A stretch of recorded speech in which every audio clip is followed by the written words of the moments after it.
Améliorer les performances d'une équipe au football nécessite un mélange de stratégies tactiques, physiques et psychologiques. Voici quelques stratégies clés pour améliorer l'efficacité de votre équipe sur le terrain. 1.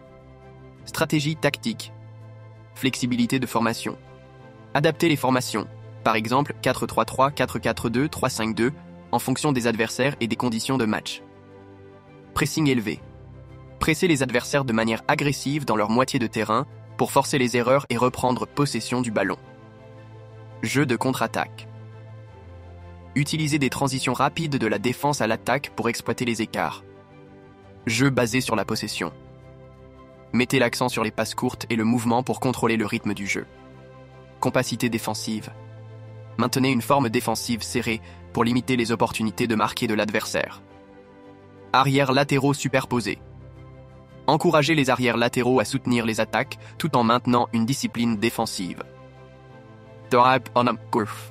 2. Conditionnement physique.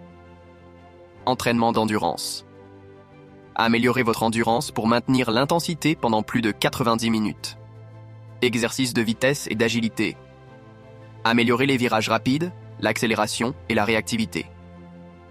Force et conditionnement. Développez la force de base pour un meilleur équilibre et des duels physiques. Récupération et prévention des blessures. Mettez en œuvre des stratégies d'étirement, de nutrition et de repos pour garder les joueurs en forme. L'équipe bureau. 3. Cohésion psychologique et d'équipe. Développement du leadership. Cultivez des capitaines forts et des leaders vocaux sur le terrain. Activités de cohésion d'équipe. Renforcez la chimie grâce à des exercices de consolidation d'équipe. Entraînement à la résistance mentale. Apprenez aux joueurs la résilience pour gérer les situations de pression. Communication claire. Améliorez la communication sur le terrain grâce à des signaux et des indices verbaux. Numéro 4. Analyse et préparation du jeu. Analyse vidéo. Passez en revue les matchs précédents pour identifier les forces et les faiblesses. Scoutisme des adversaires. Analysez les équipes adverses pour exploiter leurs faiblesses. Routine de coups de pied arrêtés. Développez des coups de pied arrêtés créatifs en attaque et en défense. Exercice situationnel. Pratiquez des scénarios comme défendre une avance ou courir après un but tardif.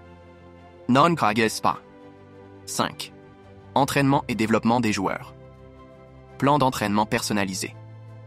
Traitez les faiblesses individuelles des joueurs. Encouragez la créativité. Permettez aux joueurs talentueux de s'exprimer dans le cadre d'une discipline tactique. Développement des jeunes. Intégrez les jeunes talents pour un succès à long terme. Utilisation des données et des analyses. Utilisez des mesures de performance pour prendre des décisions éclairées. Souhaitez-vous une stratégie adaptée à un niveau d'équipe spécifique? Jeunesse, amateur, professionnel? Dis-le dans les commentaires. Abonnez-vous pour plus de vidéos.